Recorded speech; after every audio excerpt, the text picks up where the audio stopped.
Hi, I'm Andy, and welcome to a Watch Crave video. Today, we will be having a look at this watch, the Kuo O-Smith reference 90-002. Now this watch is made by Kuo, a micro-brand operating in Kyoto, Japan. Unlike many of the other watches that I bought, I actually had the pleasure of visiting the Kuo studio in Kyoto and bought this watch there. Kuo is a rather new micro-brand that was established in 2020 by a watchmaker named Kenji Uchimura. Some of you are probably wondering where did the E in Kuo go, and the answer to that is that it is silent. I did some digging, and according to this Instagram post, the name Kuo is made up of the creator's name and birthday. Since there's no month or day that starts with O or E in Japanese, my guess is that KUOE is an abbreviation for Kenji Uchimura October 8. When I went to their studio, I was actually after a different model, the O-Smith 90-007. You see, up until then, I didn't have a watch with a small second complication yet.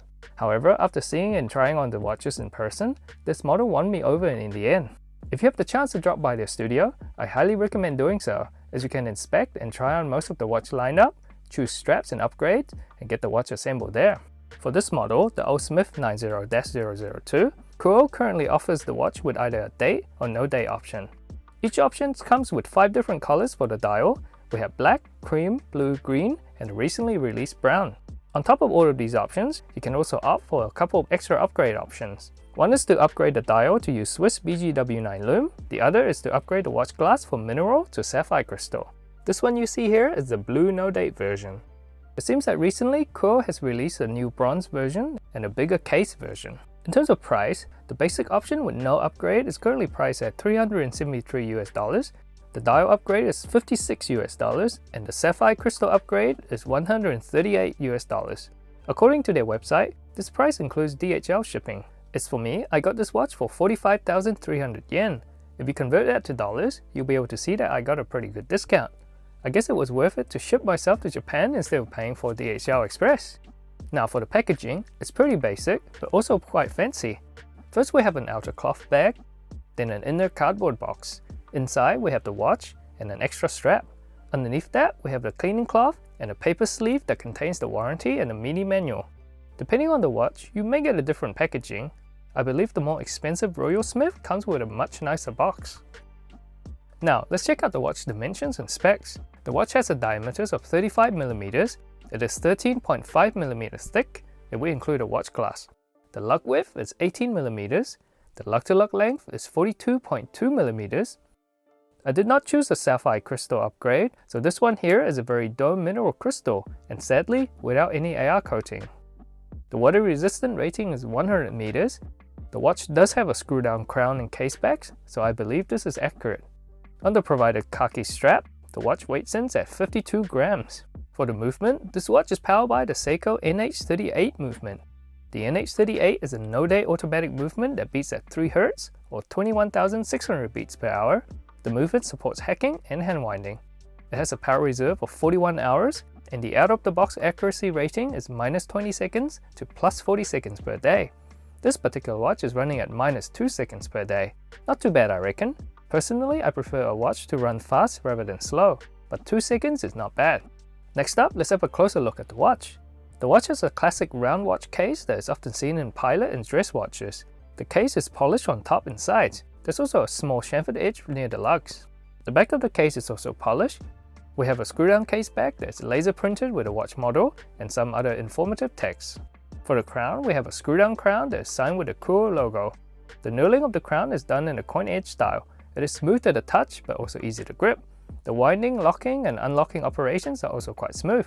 While the crown is perfect for me, I think those with bigger hands may find it a bit too small. As for the watch strap, you actually have a lot of strap options when buying the watch. As for me, I asked my wife to choose, and we decided on this nylon NATO and brown leather strap combo. The nylon strap is lightweight and comfortable to wear. The keepers are made of what I'm assuming to be faux leather. The buckle is polished and signed with the brand's logo. The leather strap is also pretty good and fairly comfortable. It comes with quick release spring bars, so changing straps should be a breeze. The buckle is also polished and signed. Overall, the straps are pretty good, and it's quite nice that you can pick 2 straps even for the basic option. Now for the dial, this is actually the main reason why I purchased this watch. As I mentioned at the beginning of this video, I was after a different model when I walked into Kuo's studio, but ended up with this one because of the dial. Here we have a beautiful textured dial. This is an upgraded dial, by the way. The non-upgraded version is also texture, but the texture is a bit flatter and not as prominent as this one. I remember holding the two side by side and knew that I had to go for the upgraded dial, despite it being more expensive. When viewed at different angles, the texture on the dial also gives up a shimmer of sorts. The markers are raised and painted white. Below the 12 o'clock, we have the Kuo logo printed in white. Above the 6 o'clock, we have the word mechanical also printed in white. Around the edge of the dial, we have a printed chapter ring done in a railroad style. Each hour markers have been applied with Super Luminova Lume. For the hands, we have a short saw style hour hand, long saw style minute hand, and a lollipop style second hand. The hands are polished and applied with green patina color lume. Onto the lume, this is a field watch, so there's not a lot to see here. The lume seems alright though, but it's definitely not the watch's strong point.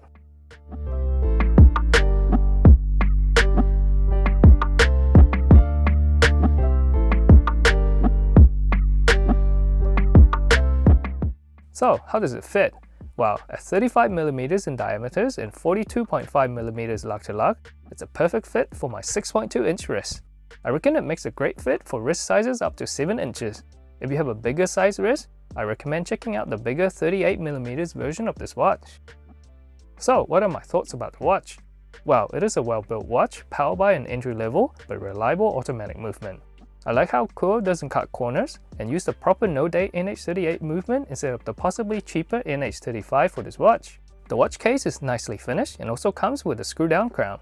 Crown is also signed, which is a plus point in my book. That attention to details also extends to the buckles on the strap, which I also appreciate. And how could I forget about the dial? That textured dial is absolutely gorgeous. It's not fancy or anything like that. On the contrary, I think the dial and textures are quite simple. But it's amazing how Kuo managed to combine all of these simple elements to create such a great dial. It's definitely not something you see often in a watch at this price point. Now, that doesn't mean the watch doesn't have any cons. There's one thing I really don't like, and it's the watch glass. The glass doesn't have any AR coating, and it's a bit too round in my opinion. Personally, I prefer a flatter glass, which will also reduce the overall thickness. Based on some images I saw on Kuo's website, the dome sapphire upgrades options seems to be a bit flatter, so perhaps you might be interested in getting that upgrade. The sapphire option also has AR coating, which the mineral option doesn't have. Only sad thing is, the upgrade costs a whopping $138 US. That's way more than a $45 dial upgrade, and it's almost a third of the watch cost. It would be great if Kuo can somehow price it a bit lower, because I think the watch without the textural dial and sapphire glass upgrade is somewhat incomplete. Sadly, I already had my budget set for my other two Seikos, so I couldn't afford the sapphire upgrade. However, if you are interested in the watch and can afford the two options, then I highly recommend doing so. And that brings us to the end of this video. What do you think about this watch? Are you interested in getting your hands on one? If you already got one, what are your thoughts about the watch? Feel free to drop a comment down below and let us know. I hope this video helped you in some ways. If you find it enjoyable or helpful, please drop a like and subscribe for future videos. As a growing channel, I really appreciate your support. Until next time!